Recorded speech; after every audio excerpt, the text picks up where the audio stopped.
ተምሬ እስክጨርስ እግዚአብሔር ሆይ በቃ ጠብቀኝ። ምን ሰማው ነገር ደስ ስለማይል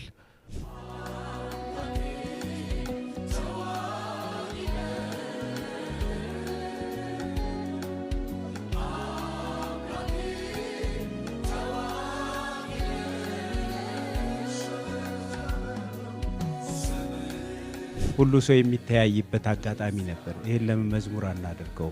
አንተ አዘዝክ እንደዚህ አይነት ምርጥ መዝሙሮች ለትውልድ በረከት የሚሆኑ ወጡ። አንድ ሰው ኳየር ከሆነ የድምጽ ተዋጽኦ ብቻ በቂ አይደለም። ኳየር ነው።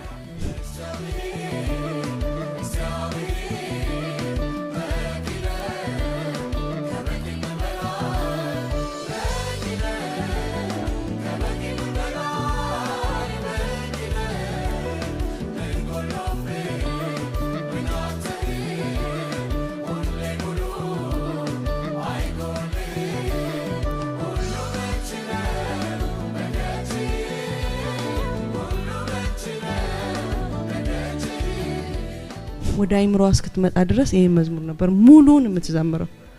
ይሄማ ሊወጣ አይገባውም የሚባል አይነት ነገር እንኳን ሆኖ እሱን ስንተው ብዙ ቅር አይለንም። ያው ቤተክርስቲያኑ አልፎ ግጭት ይነሳል፣ አለመግባባት ይነሳል፣ በህብረት መቀጠል የማይቻልበት ሁኔታ ይፈጠራል።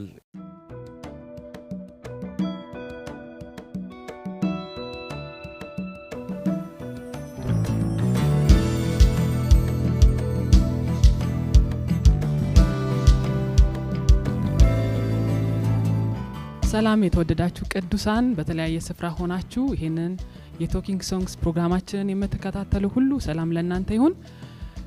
እኔ አዲስ እባላለሁ። አብሮኝ ደግሞ ፕሮግራሙን በመምራት ፓስተር አቤል አለ።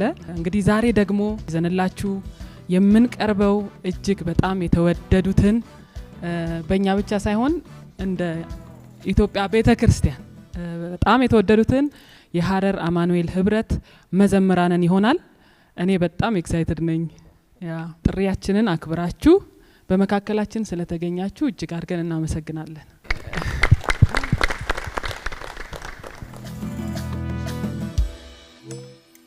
እንግዲህ የሐረር አማኑኤል ቤተክርስቲያን መዘምራን እንደምታውቁት በአገልግሎት ዘመናቸው ወደ 29 አመት ያስቆጠሩ አንጋፋ ማለት እንችላለን አይደል?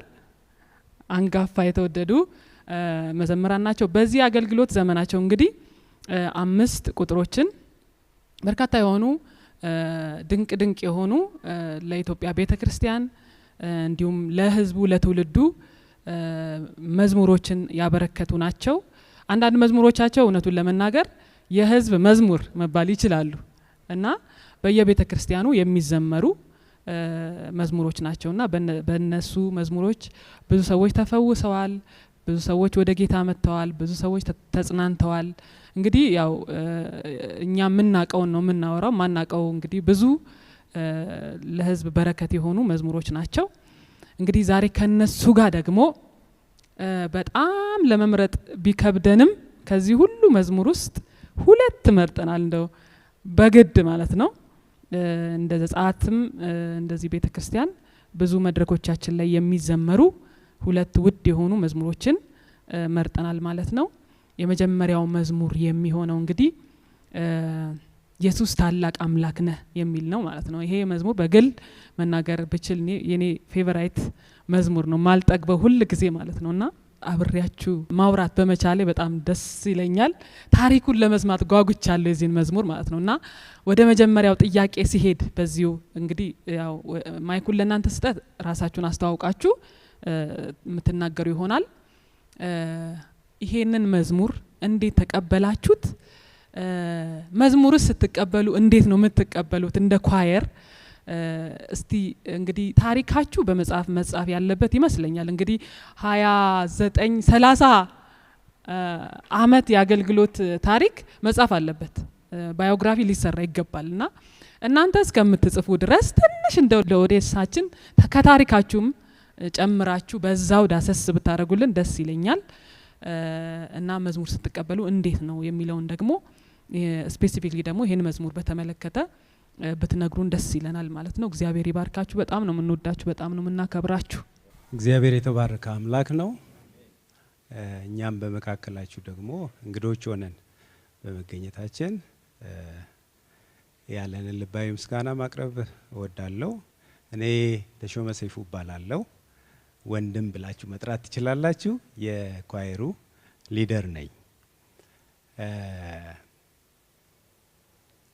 ወደ ጥያቄዎቹ ከመግባቴ በፊት እንዲህ ባለ አይነት ሁኔታ ከዛሬ 30 ዓመት በፊት የነበረን ሰው ትንሽ ወደ ኋላ ሄድ ብላችሁ እንድታስቡ እፈልጋለሁ። ምክንያቱም ምናልባት በነዛ የመጀመሪያዎቹ ዓመታት ላይ ልትጠሩን የምትችሉን አይነት ገጽታ ያለን ሰዎች አልነበርንም። እግዚአብሔር ግን ታሪክን በእኛ ሊሰራ ሲያስብ ዛሬ ላይ ያለውን ትልቅ ነገር አስቦ ያኔ እሱ ተቀበለን እና በልጅነታችን ዘመን እግዚአብሔር አምኖ የላከን ሰዎች ሆነን ራሳችንን ስላገኘን ከሁሉ ይልቅ እድለኞች ነን እና ክብር መመለስ እፈልጋለሁ። ለአምላክ ክብር ይሁን።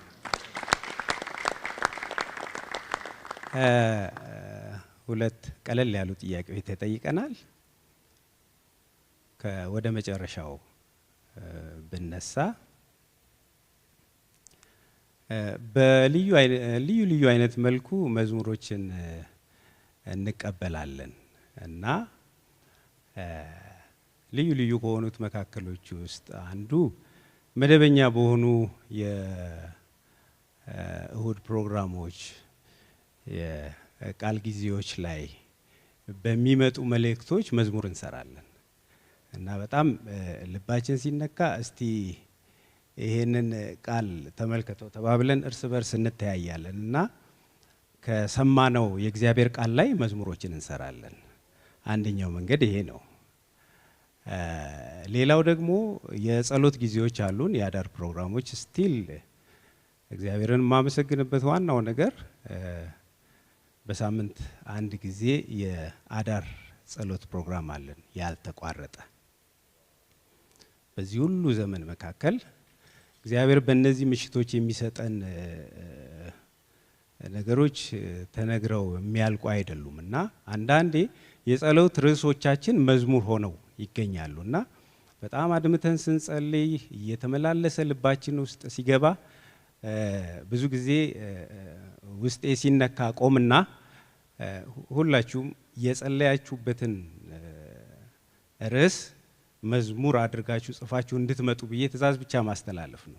በጣም እርግጠኛ ነኝ እግዚአብሔር በመካከላችን ስላለ መዝሙር ሆኖ ድንገት እናገኘዋለን። አንዳንድ ጊዜ እዛው በጸሎት ሰዓታችን መዝሙር ሆኖ ዜማ ተገኝቶለት ከዛ በኋላ ለማደራጀት ባሉ አይነት ነገሮች ጊዜዎች ልንወስድ እንችላለን። አንዳንዴ ግን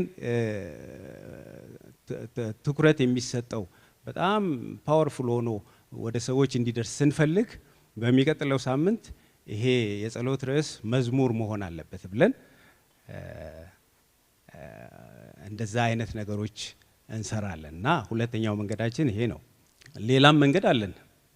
የእግዚአብሔርን ቃል እናወጣና ከመጽሐፍ ቅዱስ ለምን ይሄንን መዝሙር አንሰራበትም? ምናልባት መዝሙሮቹን አስተውላችሁ ከሆነ ሙሉ የመጽሐፉን ቃል መዝሙር አድርገን የተቀበልንባቸው አጋጣሚዎች ብዙ ናቸው እና ዘርፈ ብዙ ነው መዝሙር የምንቀበልባቸው መንገዶች። ስለዚህ በዚህ አይነት መልኩ እንግዲህ ወደ መጀመሪያው ሀሳብ ስመጣ ይሄ መዝሙር እንዴት ተሰራ ለሚባለው በጸሎት ጊዜ ውስጣችን ከከበደው ሀሳብ የተነሳ የመጣ መዝሙር ነው። ምናልባት እህቴ ስታወሪው ጥሩ በሆነ አገላለጽ ገልጸሻል። በሚያስገርም ሁኔታ እኛም ስንዘምረው ስቲል የምናለቅስበት አይነት ክብር ያለበት መዝሙር ነው እና ይሄ የሰው አይደለም የእግዚአብሔር ስጦታ ነው እና በጸሎት ጊዜዎቻችን ላይ የተወለዱት እንደነዚህ አይነት መዝሙሮች ረጅም ርቀት ሲሄዱ አይተናቸዋል እና እንግዲህ ጌታ በረዳን መጠን በእንደዚህ አይነት መልኩ ከብዙ በጥቂቱ መዝሙሮችን እየተቀበልን አለን። ይሄ አንድም ያላችሁን ህብረት ያሳያል። በጣም ጠንካራ ህብረት ያላችሁ እስካሁን ድረስ ያልተቋረጠ ጾም ጸሎት በየጊዜው የምታረጉ መሆኑን በአንድነት ውስጥ የሚያልፈውንም የጌታ መንፈስ ያሳያልና የሚገርም ነው። ቅድምም ከፕሮግራም በፊት እያወራን ነበር። ሃይማኖታዊ ህብረት ከመጀመሩም በፊት ጀምሮ የነበረ ህብረት እንደሆነ ስናወራ ነበርና እስቲ ስለሱ ትንሽ ያኔም የተቀበላችኋቸው መዝሙሮች እንዳሉ ከዚህኛውም ከቁጥር 1 ሀረር አማኑኤል ቁጥር 1 አልበም በፊትም ሌሎች አልበሞች እንዳሏችሁ ሰምቻለሁ። እስቲ ስለሱ ትንሽ ስለተሰጠን እድል በጣም አመሰግናለሁ። እኔ መጋቢ ሲሳይ ታፈሰ እባላለሁ። የቸርቿ ዋና መጋቢ ነኝ። እንደገና ደግሞ የኳየሩም አባል ነኝ። በቀደመው ማለት ነው። ኳየሩ ነው አማኑኤል የሆነው ማለት ይቻላል።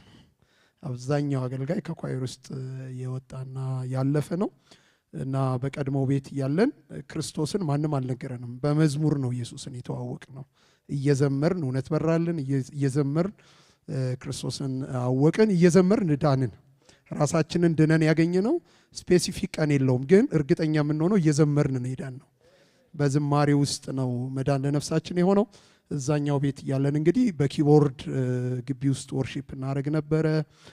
በጣም የተቀጣጠለ የአምልኮ እሳት ነበረ። ኳየርስ በሳምንት 2 ቀን 3 ቀን ይቆማል። በየቀኑ አዳዲስ መዝሙር ነው፣ የተደገመ መዝሙር ተዘምሮ ያውቅም። ስለዚህ ሁሌም በየሳምንቱ አዳዲስ መዝሙር የሚቀበል ኳየር ነበረን። ካሴት አገልግሎትን በተመለከተ ስናነሳ ኦልሞስት ሁሉም ተደምረው 4 አልበም አካባቢ በቀደመው ቤት ውስጥ ተዘምሯል ማለት ነው እና ሁሉም በደንብ የወንጌልን ኮንተንት የያዙ ናቸው። ወደ መጨረሻ ይሄው ህብረት ማለት ነው። ይሄው ህብረት 4 እዛ 5 እዚህ። አዎ ሁለቱን እንደውም እዛው ቤት እያለን እነ ጌታ ያውቃል ግርማይ ጋር በስውር መተን እዛ ነው ተሰርተው የወጡት ማለት ነውና በጣም የሚገርም የአምልኮ እሳት ነበረ። እየተዘመረ አጋንንት ይወጣ ነበር፣ እየተዘመረ በሽተኛ ይፈወስ ነበር። አምልኮ ተጀመረ ማለት በቀላሉ የሚቆም እሳት አልነበረም ማለት ነውና እዛ 4 አውጥተናል። እዚህ ደግሞ መተን 5 አበርክተናል። ሁሉም ከተደመሩ 9 ዝማሬዎች የዝማሬ አልበም አለ ማለት ነው። ያልወጣ ደግሞ ቅድም እንዳለ ሰምቻለሁ። በጣም ከወጡት የሚበልጥ ያልወጡ ዝማሬዎች አሉ። ቅድም እንዳልኩት ዝማሬ አይደገምም። በቃ በታሪክ በኳየር ታሪክ ማለት ነውና በየሳምንቱ ከቆሙ በየሳምንቱ አዳዲስ መዝሙር ነው የምንሰማው። በየሳምንቱ አዳዲስ ቀኔ ነው። ስለዚህ ድጋሚ የሚባል መዝሙር አልነበረንም ረጅም ዘመን ስንመጣ ማለት ነውና ኳየር ውስጥ ይሄ መንፈስ እንዳለ አውቃለሁ። በጣም ደግሞ ፒውር ወንጌል የሚያልፍባቸው እና መነሻቸውን ሀረር አድርገው ኢትዮጵያን የሸፈኑ ዝማሬዎች በዛኛውን ቤት በነበርንበት ከቅድመ ተሐድሶ ማለት ነው በጣም ነበሩ ማለት ነውና አሁን ድረስ ምን ዘምራቸው መዝሙሮች እዛ የተቀበልናቸው በጣም በርካቶች ናቸው። በጣም ነው የሚገርመው። እኔ አንድ ሚስጥር እንድትነግሩን ፈልጋለሁ። ማለት እንግዲህ 30 ዓመት 29-30 ዓመታችሁ ነው በታድሶ ከወጣችሁ ማለት ነው። ከዛ በፊት ደግሞ አብራችሁ ነበራችሁ እና ይሄ ያለ መለያየታችሁ ምክንያት ምላችሁ ያው ብዙ ጊዜ ብዙ ኳየሮች ተነስተው ያውቃሉ፣ በተለያየ መንገድ ይበታተናሉ፣ አገልግሎቱም ይቀራል እና እናንተ ይሄን ያህል አመት የዘለቃችሁበት ሚስጥር አለ ወይ? እንዴት ነው አብራችሁ የቆያችሁት ይሄን ያህል አመት የሚለውን እንደው የሚመልስልኝ ሰው ካለ። እኔ ትንሽ ልበልና ከነሱ መሃል እንደ መሪ እንግዲህ አጥቢያውን መመራ ነኝ። ከዚህ ኳየር እንደ አንድ ትልቅ እሴት ይጠቀስ ከተባለ በግጭት ምክንያት ሊደርሺፕ ተጠርቶ እነሱ መሃል የገባንበት አንድ ኢቨንት የለም። በጣም የሚከባበሩ፣ በጣም የሚቀባበሉ፣ በጣም አብረው የሚጸልዩ፣ በጣም ቤተሰብ የኳየር ህብረት ሳይሆን ቤተሰብ ሊባል የሚችል ኳየር ነውና አይ ቲንክ መሰረቱ ላይ ይመስለኛል ያው በስደት የተወለደ ኳየር ስለሆነ የውጭው ግፊት የበለጠ እንዲያያዝ፣ የበለጠ ወደ ጌታ እንዲቀርብ፣ የበለጠ በእግዚአብሔር ሀልዎት ውስጥ እንዲቆይ ያደረገው ኳየር ስለሆነ ችግር ሳይሰማበት ራሱ መክሮ፣ ራሱ ፈቶ፣ ራሱ ተበረታቶ ራሱን ይዞ የመጣ ህብረት ነውና ይሄን በጌታ ፊት ነው የምናገረው። እነሱ ምስክር ናቸው። እኔ አንድም ቀን እኔ መሪ በነበርኩበት ዘመን መጋቢም ከመሆኔ በፊት በመሪነት ተሳትፏለኝ። አንድም ቀን ኳየር አጀንዳ ሆኖ በመሪ ደረጃ ለውይይት ቀርቦ አላውቅም። ከጠራናቸው ልንባርካቸው ነው የምንጠራቸው፣ አፕሪሼት ልናደርጋቸው ነው የምንጠራቸውና በጣም ሞዴል መሆን የሚችል አሁን አይታመንም እንደዚህ ሲባል፣ ግን ደግሞ እውነታው ይሄ ስለሆነ ይሄን ለመመስከር ያህል ነው። ምናልባት እንደ መጋቢ ደግሞ እኔም አመሰግናለሁ ስለሰጣችሁን። መጋቢ መስፍን በየነ እባላለሁ። ከመጀመሪያዋ አጥቢያው ስትጀመር ጀምሮ የነበርኩት መጋቢ የአጥቢያው መሪ ነኝ። አሁን የምስራቅ ክልል አማኑኤል ዞን ነው ማስተባበረው። እነኚህ መዘምራኖች ረጅም ርቀት እነኚህን ዓመታት ለማገልገል አቅም የሆናቸው የመጀመሪያው ጌታ ነው፣ እሱ ምንም አያነጋግርም። ሲቀጥል ግን ያው ቤተክርስቲያን ውስጥ አልፎ አልፎ ግጭት ይነሳል፣ አለመግባባት ይነሳል፣ በህብረት መቀጠል የማይቻልበት ሁኔታ ይፈጠራል። ይሄ ህብረት ግን ግጭቶች ተፈጥረው ያውቃሉ፣ ህብረት ግን ተቋርጦ አያውቅም። ስፔሻሊ ብሬድ ቲሙ የቸርቿ የጀርባ አጥንት ነው የምንልበት አቅም አለን። እሱም ብቻ አይደለም፣ በጣም ቅኖች ናቸው፣ እግዚአብሔርን ይፈራሉ።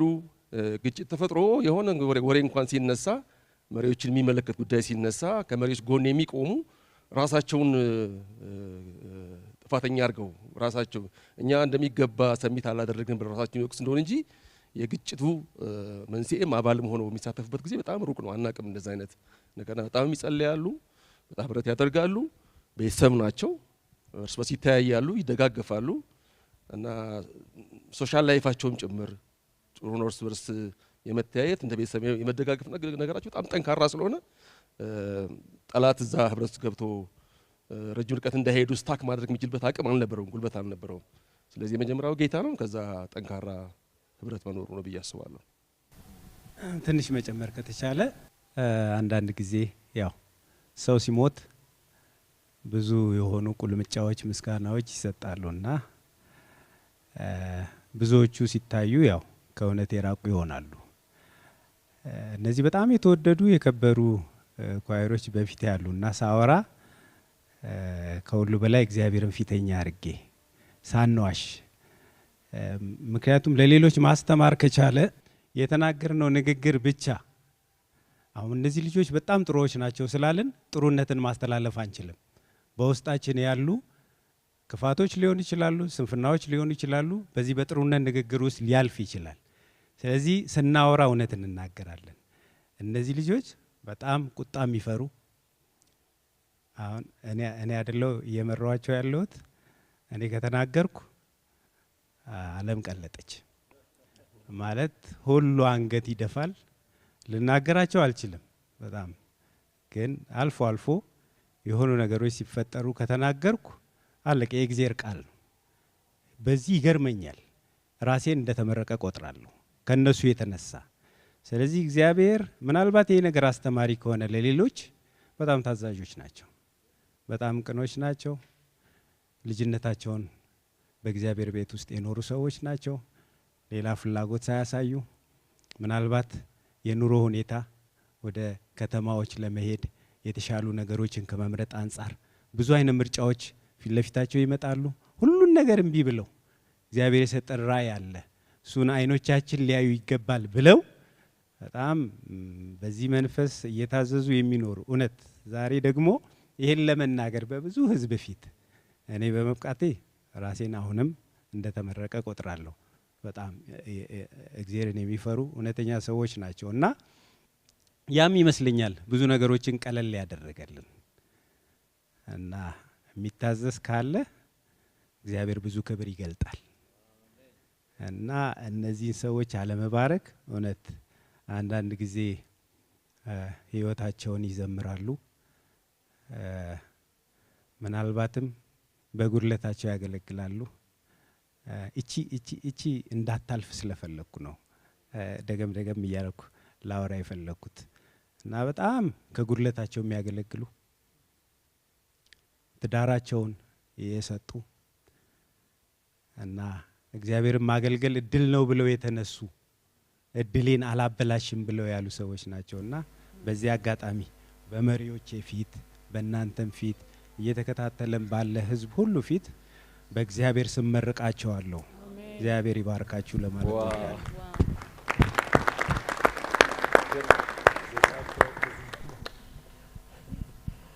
ሚደንቅ ነው። በጣም ሚደንቅ ነው ታሪካችሁ፣ ያላችሁ መቀባበል፣ ኦርደሩ፣ ስርዓቱ፣ ምኑ ውብ ነው። እግዚአብሔር ይባርካችሁ። ነት ይሄ ለብዙዎች ትምህርት ይሆናል፣ በጣም ለብዙዎች። እኔ ደግሞ አንተን ላመሰግን እፈልጋለሁ። ምክንያቱም መጽሐፍ ቅዱስ ሲናገር መሪዎች ስለመሩ ህዝቡን በፈቃዱ ራሱን ስለሰጠ በእስራኤል ዘንድ ድል ሆነ ይላልና አንተም ስለመራሃቸው እንግዲህ ያንተን አመራር ደግሞ እነሱ ይናገራሉ፣ በግልም ቢሆን ይንገሩክ። እንግዲህ ዛሬ ሰዓት ካልበቃል ግን እግዚአብሔር ይባርክ። እዚህ ድረስ በረጅም ርቀት ነው የመጣችሁትና ሀረር አማኑኤል ህብረት መዘምራን ስቲል አለ የሌላ አለ ስሙ እንኳን ማይነሳ እና አላችሁ እስከ እግዚአብሔር ረድቷችሁ እስከ ዛሬ አላችሁ። እነሱም ራሳቸውን ስለሰጡ ሰሚሲቭ ስለሆኑ ስለተመሩ አንተም ደግሞ በቅን ልብ ስለመራሃቸው ድል ሆኖ እስካሁን እኛ ራሱ በቃ እንግዲህ በቃ ፈልገን አሰን እስከምንጠራችሁ ለህዝብ ትምህርት ይሆናል ብለን እዚህ ፕሮግራም ላይ እስከምናቀርባችሁ ድረስ ገና ወደፊትም ትሄዳላችሁ። እግዚአብሔር ያስጉዛችኋል። እንዳላችሁት ከሰራችሁት በላይ የቀራችሁ የሚበልጥ ይመስለኛል ሳስበውና እግዚአብሔር እንደገና ኃይልን ያድሳል፣ እንደገና ጉልበትን ያድሳል፣ እንደገና ለብዙ ትውልድ ምሳሌ ለብዙ ትውልድ ፈውስ ትሆናላችሁ። እውነት እኔ በጣም ደስ ብሎኛል ዛሬ ለኛም ኳየር ትልቅ ትምህርት ይሆናል። እና ደግሞ ተመሳሳይ ታሪክ አለን። እሱን ባላነሳው ይሻለኛል እኔ አለ ያው በዛ ዘመን ነው እንግዲህ ይሄም ቤተክርስቲያን ከኳየር የተወለደው ተመሳሳይ ታሪክ አለ። ዛሬ እናንተ ተራ ስለሆነ ስለናንተ ነው የምናወራው። በጣም ደስ ይላል። ወደ ሁለተኛው ጥያቄ እንለፍ። መዝሙሩን ማውራት የሚለው ጋር ኢየሱስ ታላቅ አምላክ ነህ የሚለው መዝሙር እያንዳንዱ መስመር ቃል በቃል የሚናገረው ነገር አለ። ከዚህ ውስጥ ደግሞ ለእናንተ በጣም ልዩ ትርጉም የሚሰጣችሁና አንስተን ብናወራ የምትሉት ምናልባትም በጸሎት ቅድም እንደተናገራችሁት በጸሎት ነው የተቀበላችሁትና በምን አይነት አቀባበል ነው የተቀበላችሁት፣ ምን ይላል እያንዳንዱ የሚለውን የምናወራበት ሰዓት ነውና ኢየሱስ ታላቅ አምላክ ነህ፣ በከፍታ ላይ የምትኖር ከብረ ለዘላለም ትኖራለህ፣ አምላኬ ተዋጊ ነህ ነው፣ ስሙም እግዚአብሔር ነው፣ በሰልፍ እጅጉን የበረታ እንደ እግዚአብሔር ያለ ጌታ። እቺን ፓርት በተለይ እኛ ብዙ ጊዜ እየደጋገምን እንላታለን። በሰልፍ እጅጉን የበረታ እንደ እግዚአብሔር ያለ ጌታ። በቃ እግዚአብሔር ለጦርነት ሲነሳ ይታየናል። ይህን ስንዘምር ክብር ለእግዚአብሔር ይሁን። እንዴት ይሆናል አትባልም፣ እግዚአብሔር ጻድቅ ነህ፣ አንተ ፊተኛ፣ አንተ ኋለኛ፣ አልፋ ኦሜጋ፣ ጸንተ የምትኖር ኤልሻዳይ አምላክ፣ ሁሉን የምትችል። አቤት ሙገሳ፣ አቤት ክብር። እግዚአብሔር ስም ይባረክ። በቃ እሱን ብቻ እያየ እየተደመመ ነው ይሄንን ሰው መዘመር የሚችለው። ሌላ ነገር ማየት አይችልም። በሰማያት በክብር ተቀምጠ አንተ ለብቻ ትመለካለህ፣ ፍጥረት ሁሉ አንተን ያመልኩሃል፣ በተዋበ ዜማ ስምን ያከብሩታል። ኢየሱስ ከፍ ከፍ ብለሃል፣ በምስጋና ደግሞ ልቀሃል። የመጨረሻው በቃ እረ እንዳንተ ያለ ከቶ ማን አለ፣ በድንቅ ታበራለ፣ በሞገስ ትኖራለ እያለ እየተደመመ ያበቃል። ምን አይነት መዝሙር ነው ይሄ! እግዚአብሔር ይባርካችሁና እስቲ ግጥሞቹን እናውራቸው። በዚህ ጉዳይ ስናገር እንግዲህ ከመዝሙር አቀባበሎቻችን አንደኛውን ፓርት የሚይዘው ክፍል ነው። እሱም በጸሎት ጊዜ ቅድም ስናወራ እንደነበረው ማለት ነው። ይሄም ማለት ምንድነው እንግዲህ በእለቱ እንዴት ስንጸልይ ነበር? እነዚህ ባንድ ያነበብካቸው ቃሎች የእያንዳንዱ ሰው ጸሎት ውስጥ የነበሩ ቃሎች ናቸው። የስድስት የሰባት ሰው ግጥሞች ተቀምረው ነው አንድ መዝሙር የሆኑት። በጊዜው አስታውሳለሁ የእግዚአብሔርን ታላቅነት አየው። ቅድም አንተ እንደተደመምከው ነው አጻጻፉ። ልክ መጨረሻው ክላይማክሱ እረ እንዳንተ ያለ በቃ ማን አለ ብለን ማለት ነው። በዛም አመሰገን ከዛ እነዚህን ቀምረን እናወርድና እንዴት መጣ ቢባል አሁን የሆነውን ፓርት የሆነዋ ልጅ ጸልያዋለች። እሱን ወደ መዝሙር ማምጣት የሷ ኃላፊነት ነው። የሆነውን ፓርት እኔ ጸልየዋለሁ። ያንን ግጥሙን ቀምሬ ስጸልይ የነበረውን እያንዳንዱን ወርድ ወደ ግጥም ቀይሬ መዝሙር አደርጋለሁ። በዚህ ጊዜ አሁን ይሄ መዝሙር ለሳምንት ያደረ መዝሙር አልነበረም። በእለቱ ጸልየን በእለቱ መዝሙር ሆኖ ያለቀ መዝሙር ነው። ዴን ልክ ጸሎት ውስጥ ሆነን መዝሙሩ በውስጣችን እየበሰለ እንደሆነ እናውቀዋለን። ምክንያቱም ሙቭ አለ፣ ሆሊ ስፒሪት ሙቭ አለ። ዴን በዛ ሰዓት ስኬል እንመርጣለን። ፈርስት አድርገን እንሰራዋለን። ዋልዝ እናደርገዋለን፣ ስታይል እንመርጣለን ማለት ነው። ዴን ተሽ ከፍቶ ሚውዚክ ያረጋል ማለት በዛ ውስጥ ማመስገናችንን እንቀጥላለን። የነበሩትን ቃሎች ወደ መዝሙር ፒች እንመርጣለን። 0 እናርገው 1 እናርገው እያለን ማለት ነው። ስታይል እንመርጣለን፣ ስኬሉን ደግሞ እንመርጣለን።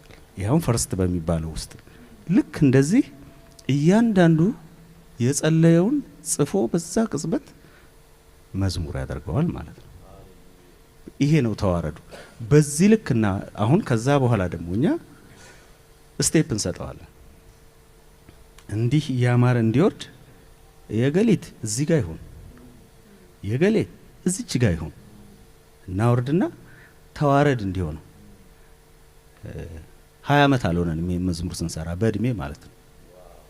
ስንት ዓመት ሆነ ማለት መዝሙሩ? ቆጥሮ መድረስ ነው እንግዲህ 28 ዓመት ይሆነዋል።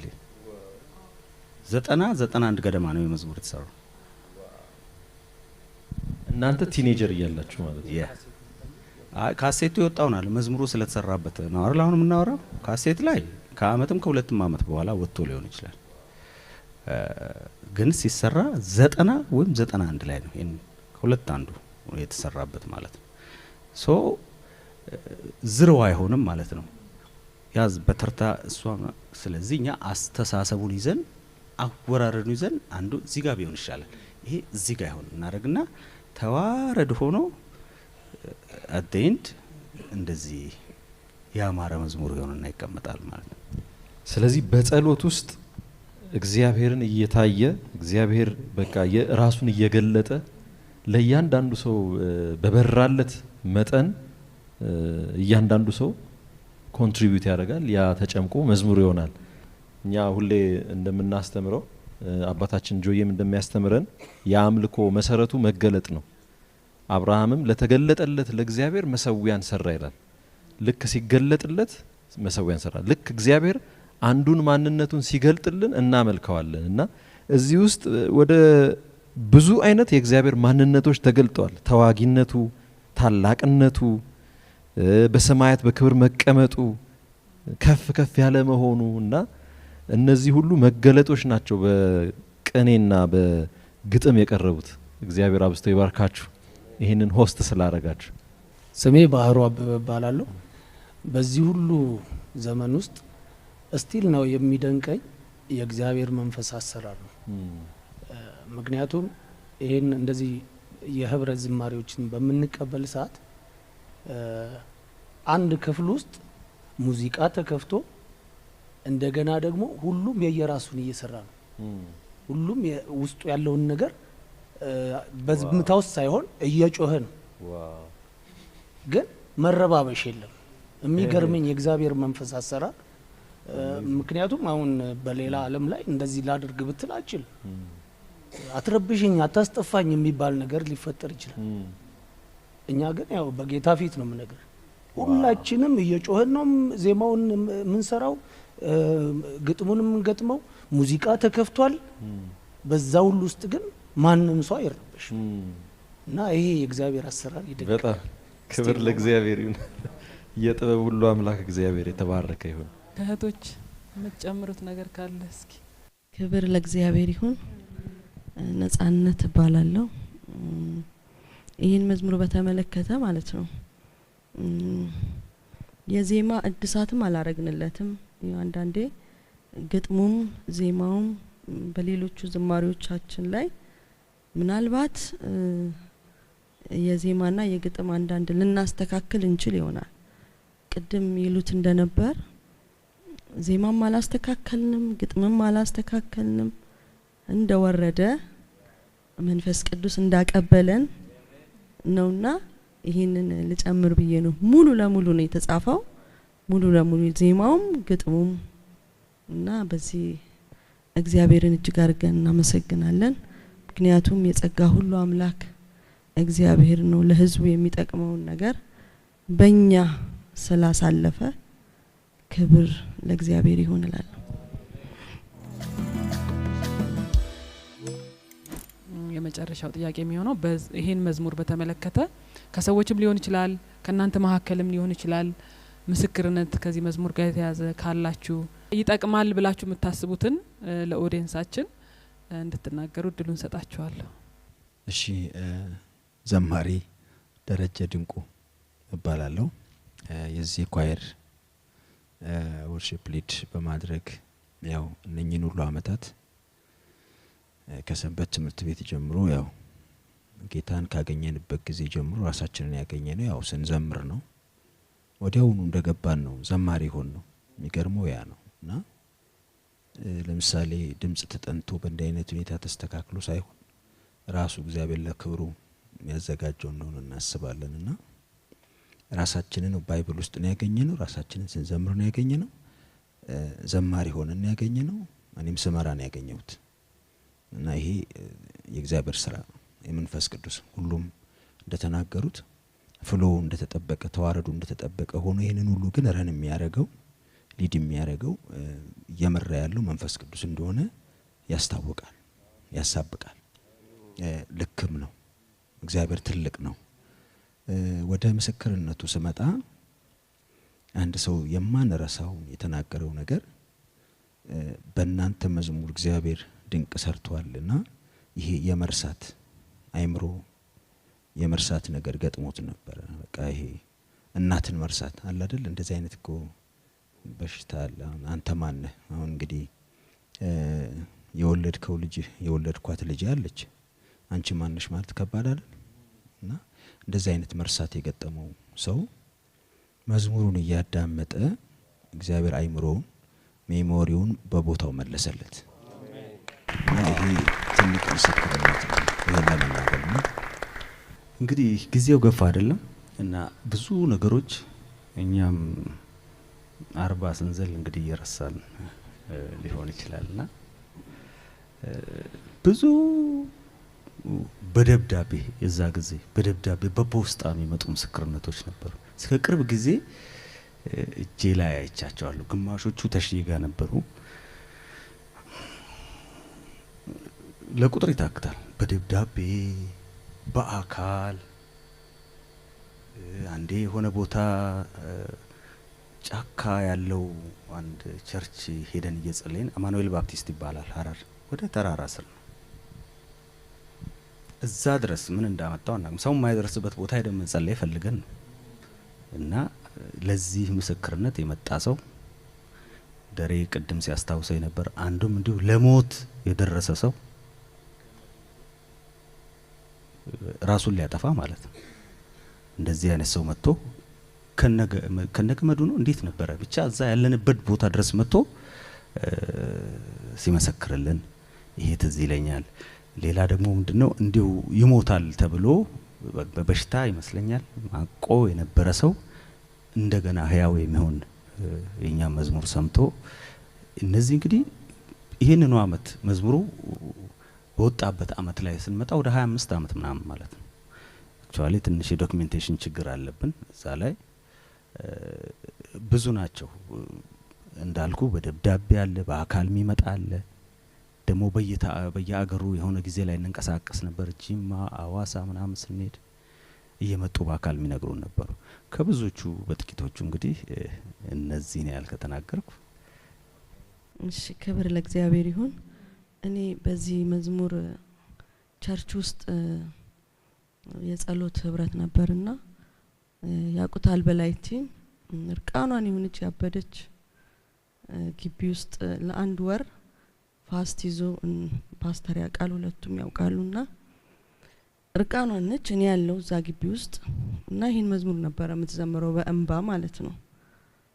እየተጸለየላት ነው። ለወር ነው ፕሮግራም ተይዞላት የገባችው። ቁጭ ብላ የምትዘምረው ኢየሱስ ታላቅ አምላክ ነው፣ ከእንባ ጋራ ነው። በጣም ታለቅሳለች። እርቃኗን ናት። እኔ እንደ ሴት እኔ ነበርኩ ከሚጸልይላት ሰው ጋር አብሬና የምናለብሳት እና ሁል ጊዜ ወደ አይምሮዋ እስክትመጣ ድረስ ይሄ መዝሙር ነበር ሙሉን የምትዘምረው። ቀስ ብላ አይደለም የምትዘምረው፣ በጣም ነው የጮች ከእንባ ጋር የምትዘምረው። አሁን እግዚአብሔር ፈውሷት አግብታ ወልዳ በስራ ላይ ያለች ልጅ ነችና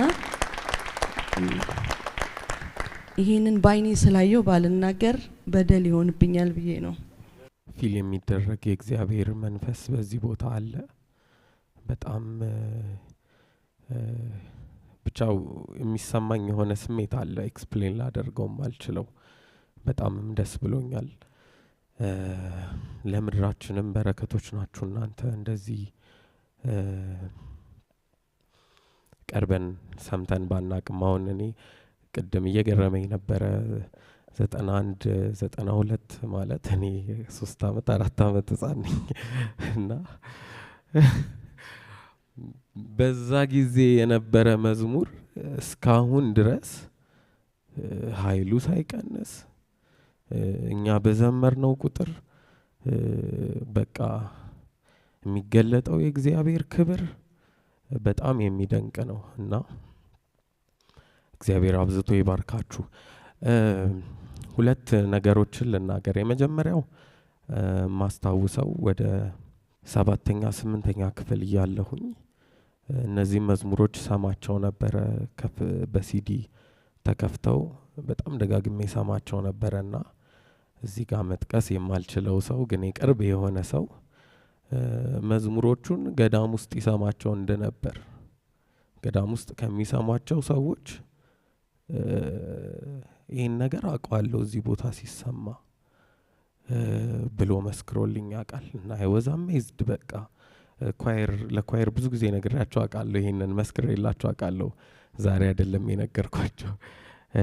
እና የነበረው ኃይል የነበረው መንፈስ በመዝሙሩ ላይ የማይጠበቁ ቦታዎች ላይ ራሱ ገብቶ ነበረ። ከዛ ባለፈ እኔ ፐርሰናሊ ይህንን መዝሙር የማስታውሰው የልጅነት ጊዜዎቼ ላይ ነው እና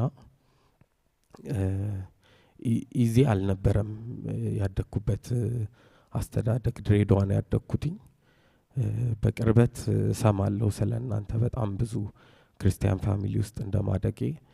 ፓስተር ሲስንም ቅድም እያልኩት ነበር በተደጋጋሚ መሀል መሰረተ ክርስቶስ እየመጣ ያገለግል ነበረ እኔ ያደግኩበት ቤተ ክርስቲያን ውስጥና በጣም ብዙ ነገር እንካፈል ነበረ ከናንተና ትምህርት ቤት የማልገባባቸው ጊዜዎች ነበሩ። በጣም ከባድ በሆነ ህመም ምክንያት ትልቅ ኢሹ በነበረ ህመም ምክንያት ትምህርት ቤት የማልሄድበት ጊዜ ነበረ። አሴር አብሮኝ ነው ያደገው ወንድሜ ነውና በጌታ ወንድሜ ነው አብረን ያደግነው። እዚያውን አብረን የምናገለግለው እና ያቃል ብዙ ነገር። ትምህርት ቤት ጓደኛ አልነበረኝም። አብረውኝ አይጫወቱም። ከጎኔ አብሮኝ የተቀመጠ የተማረ ልጅ ጨዋታ ሲባል ግን ከኔ ጋር መጫወት አይፈልጉም። ሲንስ ቶሎ የሚያመኝ ሰው ነኝ። ኢዝሊ ዲስአፖይንትድ ሎን የምችል ሰው ነኝ። ሲሪየስ የሆነ ብቻ የነርቭ ኢሹ ነበረብኝና ትምህርት ቤት እየገባው አለመማሬ፣ ትምህርት በስርዓት አለመከታተሌ በጣም ብዙ ነገሮች ውስጥ ከቶኝ ነበረ። ዲፕረስድ እንደሆን በቃ ራሴን እንድጠላ ያለፍኩበት ያለውትን ሁኔታ እንድጠላው አድርጎኝ ነበርና አንድ ቀን ከትምህርት ቤት ታመሜ ተመልሼ ወደ ቤት ገብቼ በቃ ሁሉ ነገር ግራ ገብቶኝ ማረገው ሲጠፋኝ በቃ መዝሙር ከፈትኩኝ። ይሄንን መዝሙር ከፈትኩና እየሰማሁት የሆነ ነገር ውስጤ እንትን ሲያደርግ ይሰማኝ ነበረ፣ ሂል ሲያደርግ ይሰማኝ ነበረ። እግዚአብሔር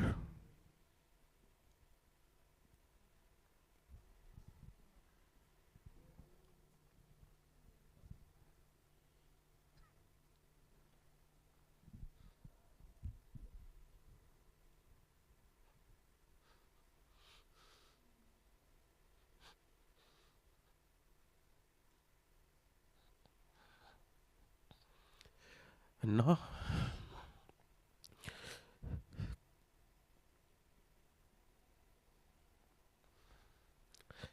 በእግዚአብሔር ፊት ቃል ኪዳን የገባውበት ቀን ነበር። በቃ እግዚአብሔርን በቃ ተምሬ እስክጨርስ ብቻ በሰላም አኑረኝ።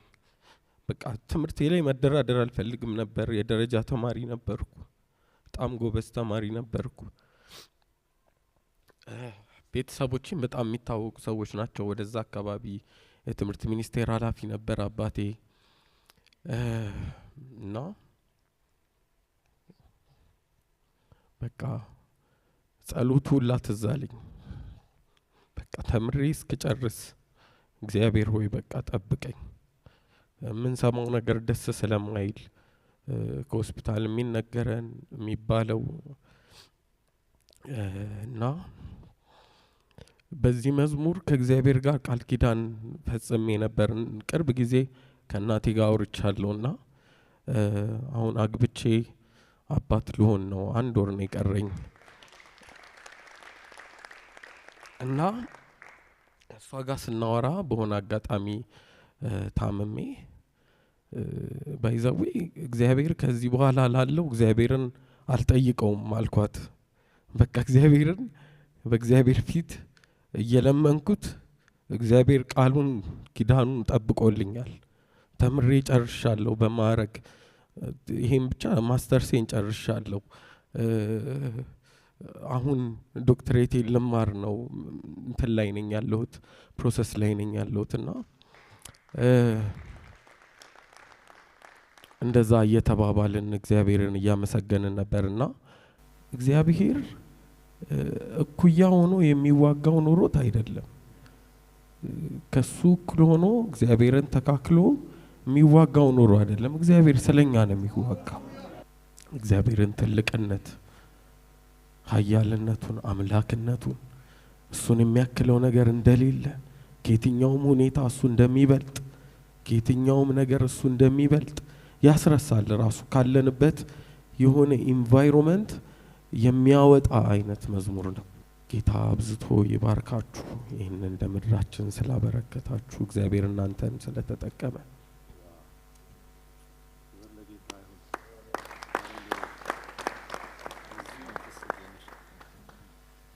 በዚሁ መንፈስችን መንፈስ ሳናጠፋ ወደ መዝሙሩ ብንሄድ ጥሩ ይመስለኛል።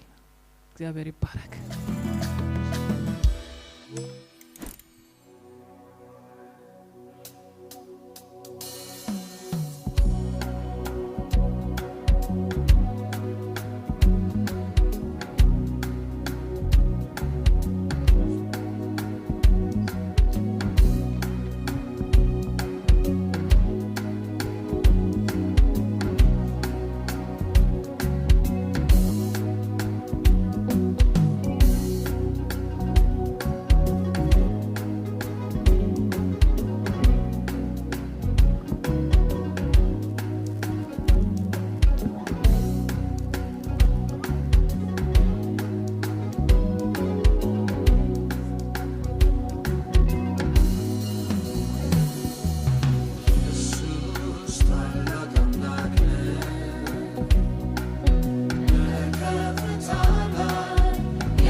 ይህንን መንፈስ ይህንን ክብር ተሸክማችሁ ስለመጣችሁ እግዚአብሔር አብዝቶ ይባርካችሁ።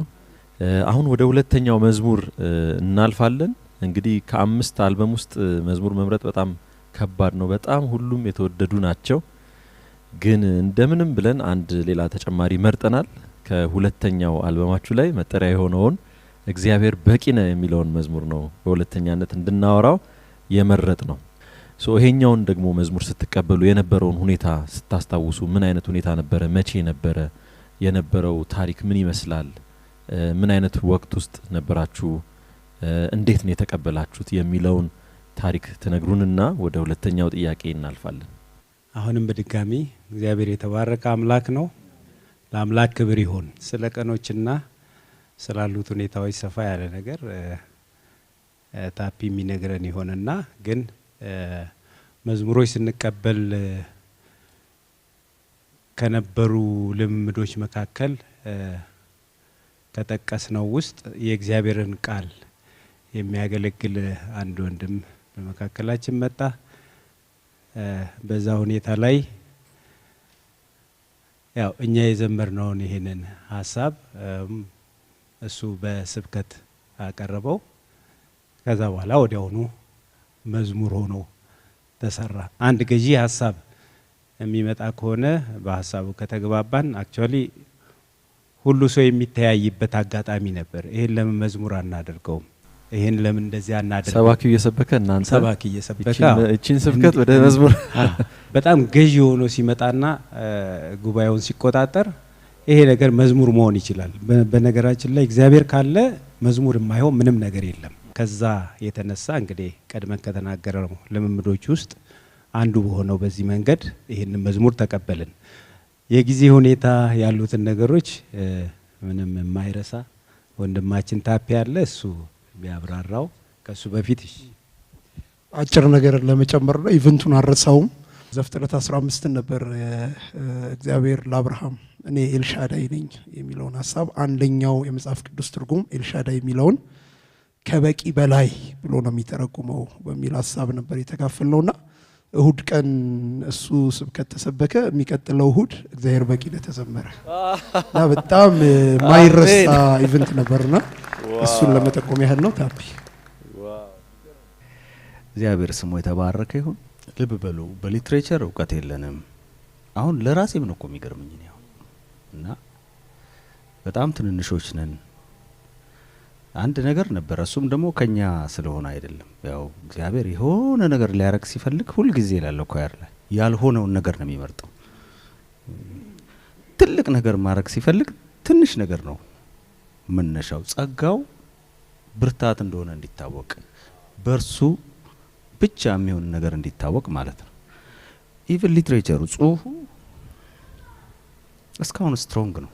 ልጆች ሆነን የጻፍነው ግን ይሄ እግዚአብሔር ስራ መሆኑን ሁሉ ጊዜ እንድናስተውል ያደርገናል። ምንም ባልነበር ምንም ትንንሾች በነበርንበት ጊዜ ነው የተጻፈውና ኢቭን ሚውዚክ ኮንቴንቱ ካሴት ልንሰራ ስንመጣ ከመሀላችሁ ሙዚቃ የተማረ ሰው አለ እንዴ ይሉናል። እኛ በዛ ጊዜ ጊታር እንኳን በመከራ ቀጥቀጠን የለመድን የሩሲያ ቦክስ ጊታር ኪቦርድ የሚሞክረው ትንሽ ተሽዬ ነው። በቃ ሌላ ምንም እናውቀው ነገር የለም። ይሄ የሚያሳየው ሙሉ ለሙሉ ጸጋው እግዚአብሔር ነው። ማንም ሳናውቀው በጣም ለካ በጣም ሚውዚካሊ ስትሮንግ የሆነ ነገር ነው የምንሰራው። ስቱዲዮ ስንመጣ ነው እንደዛ የሚሉን። ትዝ ቢላችሁ አሁን ርዕስ የእግዚአብሔር ልጅ ኢየሱስ በሲክስ ጀምረን ዳያቶኒክ ማድረግ አሁን እኛ ሳይንስ እንደሆነ አይገባንም። የዛ ሰዓት ጸጋ እንደሆነ እስካሁን እኮ የሚደንቅ መዝሙር ነው እሱ እና ሃሌሉያ ይሄም በዛ ጊዜ ተሳነ እንደው ከርዕሴ ወጥቼ ማለትና እኔ ይገርመኛል ሁሉ ጊዜ ልክ አለቃ እንዳሉት ነው። አክቹአሊ እግዚአብሔር በቂና ከሌሎች መዝሙሮች ጋር ነው የተሰራው። ተዋረዱ እንዲህ አልነበረም። ትዝ ቢላችሁ እንዲህ አልነበረም። ግን የቀኑ ስብከት ከባድ ስለነበረ ትእዛዝ መስጠት ቅድም ተሽዬ እንደሚለው ማለት ነው። ይሄ ለብቻው ግጥም ወደ ታች ተጽፎለት ከመዝሙሮቻችን ለየት ይላል። አይታችሁ ከሆነ አዝማች ዘማች ነው ይሄኛው። ይሄን በሚገልጽ መልኩ ይጻፍ ብሎ አጠር ያለ ትእዛዝ ተሰጠን። ኔክስት ዊክ እንደዛ ሆኖ መጣ ማለት ነው። ለመዝሙር በቅቶ ከሌሎች መዝሙሮች ጋር ነበር የተሰራው። ኢቨን ሁል ጊዜ ሳነበው ይገርመኛል። የመጀመሪያው ቁጥር ላይ እንትን ነው ስጦታ ብዙ ነው ይላል። ማንም ይሄ በርሱ ኦኬ። ወደ ሌላ ርዕስ በቃ ቀጥል። በዚሁ ሁለተኛውን ጥያቄያችንንም በዛው ቀጥል። እያንዳንዱ ግጥም ለእናንተ ምንድነው የሚሰጣችሁ ትርጉም፣ ምንስ ማለት ነው የሚለውም ማብራራት። አሁን ቀጥል። ጥሩ ነው። በጊዜው ይሄ ሲጻፍ ስንመካከር ትዝ ይለኛልና መጀመሪያው ሙሉ ትኩረቱ የመጀመሪያው ቁጥር እግዚአብሔር ላይ ብዙ ነው ስጦታ እየሰጠህ አይጎልብህም ነው አይደለም። እጅህ ሰፊ ነው፣ ፊገራቲቭ ነው ስፒቹ ራሱ። እኔ ለራሴ ይገርመኛልና 2 እና 3 ቁጥር ግን ከኔጌቲቭ ነው የሚጀምረው። አይታችሁት ከሆነ አንደኛው ሰው ማጣትን፣ ሁለተኛው ደግሞ የሚላስ የሚቀመስ ሰው ደግሞ ለራሱ ለኑሮ የሚፈልገው ነገር ማጣትን እየተናገረ ይጀምርና ሲጠናቀቅ ግን አንተ አለህ ነው። አንተ በቅድም አሁን አንተ እግዚአብሔር በቂ ነህ ያልከው አብሮ ከበቂም በላይ የሚል ቃል አለ ርዕሱ ላይ ራሱ ማለት ነው። ሁለተኛው ቁጥር አለሁ የሚል ከጎን በችግር የሚደርስ በመከራ ፈንታ ደስታን የሚክስ ኔጌቲቭ ነው ሁሉ። ሊረዳ የሚተጋ ወገብ አሸንፍጦ ሁሌ የሚያሰማራ በእጅጉ አስፍቶ እንደ በሰፊው መስክ ላይ ይሄ በሌለበት ጉዳይ ግን አንተ አለ። ሶስተኛው ቁጥር ደግሞ ስለ የሚያዝ ነገር ሰው ለኑሮ የሚፈልገው ነገር አንደኛው ሰው ነው በዙሪያው የሌለው ሁለተኛው ቁጥር ላይ። ሶስተኛው ቁጥር ደግሞ ሁሉ ከእጅ ጠፍቶ የሚያዝ ባይኖርም ዙሪያ ገባው ባዶ ጨለማ ቢሆንም እርሻው መብልን ባይሰጥ እንግዲህ ተስፋ ያረግንበት ነገር ሁሉ ማለት ነው ለኑሮ የሚያስፈልግ ነገር ሁሉ እንኳን ቢጎዳድል ብቻን ታደላድላለህ ከነዚህ ነገሮች ውጪ ማለት ነው። በቂነህ በነዚህ ጉዳዮች ከሚመጣው ሐሳብ ደግሞ ታስጥላለህ። እኔ ሁል ጊዜም እያነበብኩት ትገረማለሁ ለራሴ። የሚገርም ነው። አሁን እኔ ራሴን ብነግር አሁን ነው የገባኝ ይሄ ሐሳብ ታስጥላለህ የሚለው። እነዚህን ሐሳቦች እነዚህ ከላይ የተደረደሩትን ሐሳቦች ታስጥላለህ። ክብር ለጌታ ይሁን፣ እግዚአብሔር ይባረክ። ዋው የሚገርም ነው።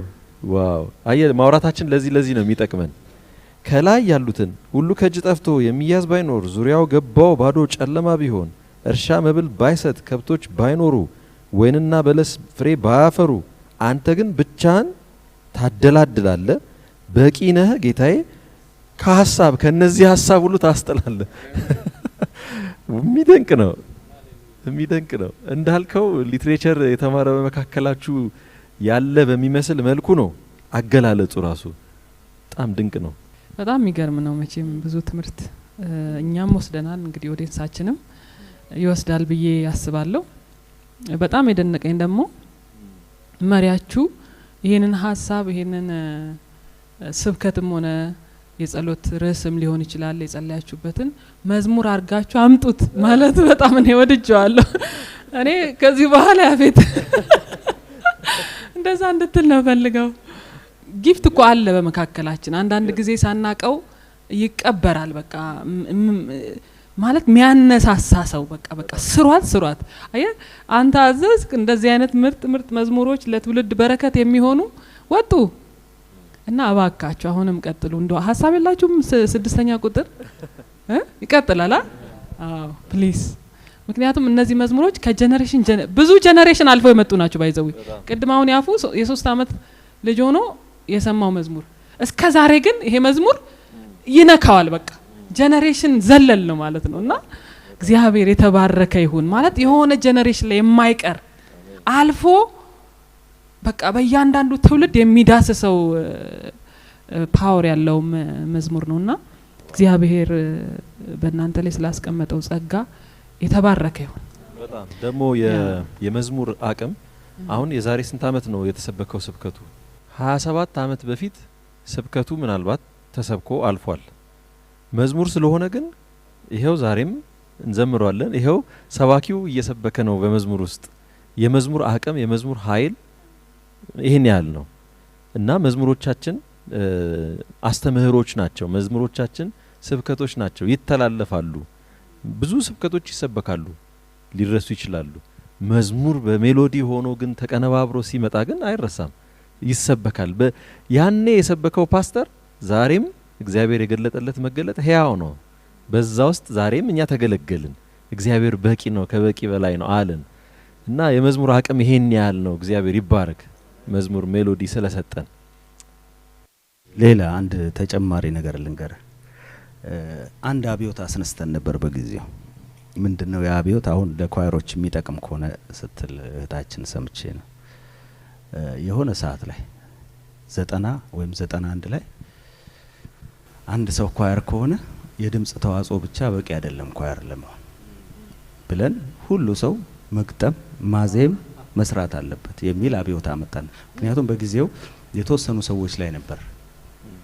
ይሄም ለስንት ጊዜ መሰለ? ከሰንበት ትምህርት ቤት እስከ 90ዎቹ የተወሰኑ ሰዎች ናቸው መዝሙር እንዲሰሩ የሚጠበቀው እና ይገርመኛል። አሁን ለምሳሌ ኮንፈረንስ አለ ሲባል ድሮ እንዴት ነው? ከቃል በፊት 3 ከቃል በኋላ 3 ቅዳሜና እሁድ 12 መዝሙር ይዘመራል። ስለዚህ እኔ ትዝ የሚለኛው በአንድ ቀን 8 መዝሙር አዲስ የሚሰራ ሰው ትዝ ይለኛል እና የተወሰኑ ሰው ላይ ይወድቃል። ስለዚህ ምን አብዮት አመጣን? ይሄም የእግዚአብሔር ስራ ነው። አሁን ይገርመኛል። የድምጽ ተዋጽኦ ብቻ ብዙ አያስከም። ከዚህ በኋላ ዘማሪ ነኝ ካልሽ ይሄው ዜማና ግጥም መሰራት አለበት ማንም ሰው ብለን ይሄን አብዮት አመጣን ማለት ነው። ከዛ ዝም ብሎ አብዮት ብቻ አይደለም፣ ግጥም መስጠት ጀመረን። እስቲ ለዚህ ዜማ ሰርተሽ ነይ፣ እስቲ ለዚህ ዜማ ሰርተን ከዛ በኋላ ሁሉም ሰው እነዚህ መዝሙሮች ላይ የየራሱን አሻራ አሳልፏል ማለት ነው። እቺን ለመጨመር የሚገርም ነው። አንዳንድ የመዘምራን ህብረቶች ውስጥ የተለያየ ቸርቾች ውስጥ በሄድን ጊዜ የምንሰማው ነገር አለ። ለምሳሌ ይሄን መዝሙር የተቀበልኩት ከመንፈስ ቅዱስ ነው እና አለውጠው ግጥም የማያስነካ አለ፣ ዜማ የማያስነካ አለ። እንደዛ አይነት ነገሮች በዚህ ህብረት መካከል የሚታሰቡ አይደሉም። እያንዳንዱ ነገር ላይ እውነት ነው እግዚአብሔር ስለረዳን ነው መዝሙር እየተቀበልን ያለ ነው። የእግዚአብሔር መንፈስ በመካከላችን አለ። ከቃሉ የተነሳ ከተለያዩ አይነት ሁኔታዎች አንጻር መዝሙሮችን እንገመግማለን፣ ግጥሞችን እንቀይራለን። ዜማ መቀየር ካለበት አንዳንዴ የሚነካካ የሚመስል ነገር ካለን በጣም የሚያምር ይሄማ ሊወጣ አይገባውም የሚባል አይነት ነገር እንኳን ሆኖ እሱን ስንተወው ብዙ ቅር አይለንም። ምክንያቱም ሰጪ እግዚአብሔር ነው። በራሱ የተቀበለ ከመካከላችን የለም እና ምናልባት ይጠቅማል። አንዳንድ ቦታዎች ላይ ስሰማ እኔ ይሄን መዝሙር አላስነካም የሚሉ አይነት አስተያየቶች እናያለን እና መዝሙር የእግዚአብሔር ነው አይደለ? እውነት እኮ ነው። ስለዚህ አንተ ባለቤት ልትሆን አይገባም፣ ባለቤቱ እግዚአብሔር ነው። ስለዚህ እንደወደድን እንደ ቃሉ አውድ እግዚአብሔር እንዳመጣው መንፈስ ነገሮች ሊስተካከሉ የሚችሉበት ነገር አብረው መታየት ከቻሉና አስተማሪ ከሆነ ምናልባት ይሄን ለመጨመር ብዬ ነው። አመሰግናለሁ። ቅድም መነገር የነበረበትም ቢሆን በጣም ወሳኝ ምስክርነት ስለሆነ ብንሰማው ጥሩ ነውና ምሽግ ውስጥ ሆኖ የኳየሮችን ዝማሬ ሰምቶ ጌታን አግኝቶ አሁን መጋቢ ይሆናል። ስለሱ ትንሽ እንገረምስ ነኝ። ክብር ለጌታ ይሁን። መስፍን መኮንን እባላለሁ። ይሄ ወንድም በአካል አንተዋወቅም። እሱ ሰሜን ላይ ነው ያለው፣ እኛ ምስራቅ ላይ ነው ያለ ነው። በእነዚህ ግጥሞችና ዜሞች ተወስዶ የግጥምና የዜማ ሰው አይነት ነው፣ ግን ስልጣን ያለው ሰው እና መከላከያ ውስጥ ያለ ሰው ነው። ከጊዜ በኋላ ወደኛ አካባቢ መጣና የመገናኘት እድል ገጠመን። እያወራን እያለ በጊዜ ሂደቶች ውስጥ ተለወጠ። ጌታን ወስኖ እንደተቀበለ መከራ ነው የጀመረው በህይወቱ። ስራውን አጣ፣ ስደት ሆነ፣ ወደ አዲስ አበባ መጣ። ወደ አንድ ቸርች ተጠግቶ እያገለገለ የተገለገለ አሁን የቸርች ፓስተር እስከ መሆን ደረጃ ደርሷልና ያላቸው መልእክቶች ይገዙት ነበርና እያንዳንዱን መጥቶ ይጠይቀኝ ነበር። እያንዳንዱ ጥያቄ ፎከስ አድርጎ መዝሙሮቹ ላይ ነው የሚያወራው። ከነዛ ነገሮች እየተነሳ ነው እየተገረመ አሁን እናንተ የምትጠይቁትን ጥያቄ በሙሉ ይጠይቀኝ ነበርና ግን ዛሬ በሚገርም አይነት ሁኔታ እሱ ብዙዎችን እያገለገለ ያለ ሰው ነው አለና ብዙ ፍሬ አለ። ክብር ለኢየሱስ ነው። በዚሁ ምስክርነት እንቀጥል። ወደ ሶስተኛው ጥያቄ ምስክርነት በቅርብ ጊዜም እንግዲህ በአገልግሎቱ ርዝመትም ከዚህ በፊትም የሰማችሁት ካለ ሰዎችም እንደዚህ መተው ቅድም ወንድሜ እንደመሰከረው የመሰከሩላችሁ ሰዎች ካለ በዚሁ እድሉ ልስጣችሁና ወደ መዝሙሩ ደግሞ እንሄዳለን። የኔ አጭር ነች። ሌሎቹም ሊያነሱ ይችላሉ። በዚህ በዝማሬው አቅጣጫ እግዚአብሔር በቂ ነው የሚለው አሁን ራሱ በዚህ አጋጣሚ ሊከታተል የሚችልበት ሁኔታ ካለ ሊሰማ ይችላል ብዬ የማስበው ሁላችንም የምናውቀው በቅበተ እምነት ላይ የሚሰራ ዶክተር ተስፋዬ ሮበሌ ቅርብ ጊዜ ተገናኝተን ነበር ከሱ ጋር ማለት ነውና አያቀኝም። የሚገርመው ሁሉ ጊዜ ራሴን ስሜን አስተዋውቅና ሀረር አማኑኤል መዘምራን ውስጥ ነው ያለሁት ብዬ ስል የሁሉም እይታና አሰማሙ ይቀየራል፣ ይለወጣል። እኔ ማለት ይሄ እንዲያውቁኝ ለማስተጋባትና ለማድመቅ ሳይሆን ራሴንም በቃ ዘማሪ መሆኔን ስናገር ትምህርት ቤትም ጭምር ኢቲሲም እየተማርኩ ነውና አስተማሪዎች ራሳቸው የሆነ የሚሆኑት ነገር አለ። ስለዚህም እግዚአብሔርን እናከብራለን። ክብር ለእርሱ ይሁን። ይህን ያደረገው ጌታ ነው እና ያው ግቢ ውስጥ እሱን የማግኘት አጋጣሚ ነበረኝና ዶክተር ተስፋዬ ሮበሌን ማለት ነው እንዴት እንዳወቀኝና በምን አይነት ሁኔታ በቃ የሆነ እወድሃለሁ ነው ያልኩት። በቃ ሄጄ እወድሃለሁና እግዚአብሔር ይባርክህ ብዬ ስለው ከየት እንደመጣው ስናገር ከሀረር እንደመጣው ሳወራው እና የሀረር አማኑኤል መዘምራን ከዛ ውስጥ መዘምር አንዱ ነኝ ብዬ ስለው ይገርምሃል አንድ ጊዜ አለኝ ስብከት ተዘጋጀው። ስብከት የተዘጋጀውት ምን አይነት ነው?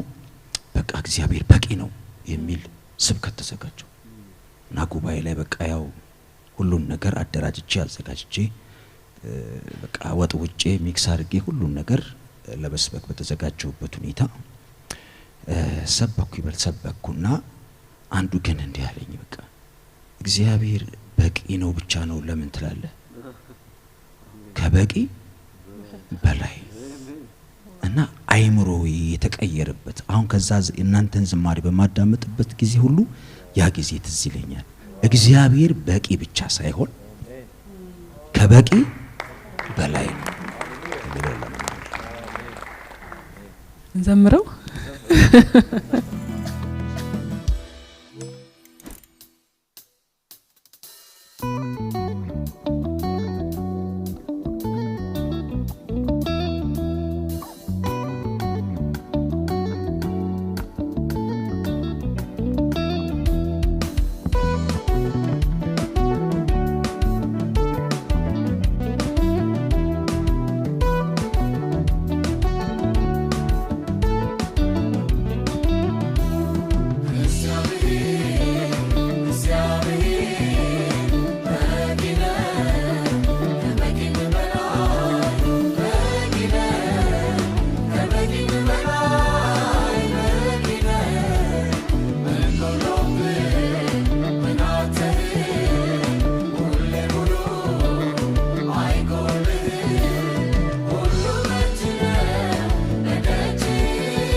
Asa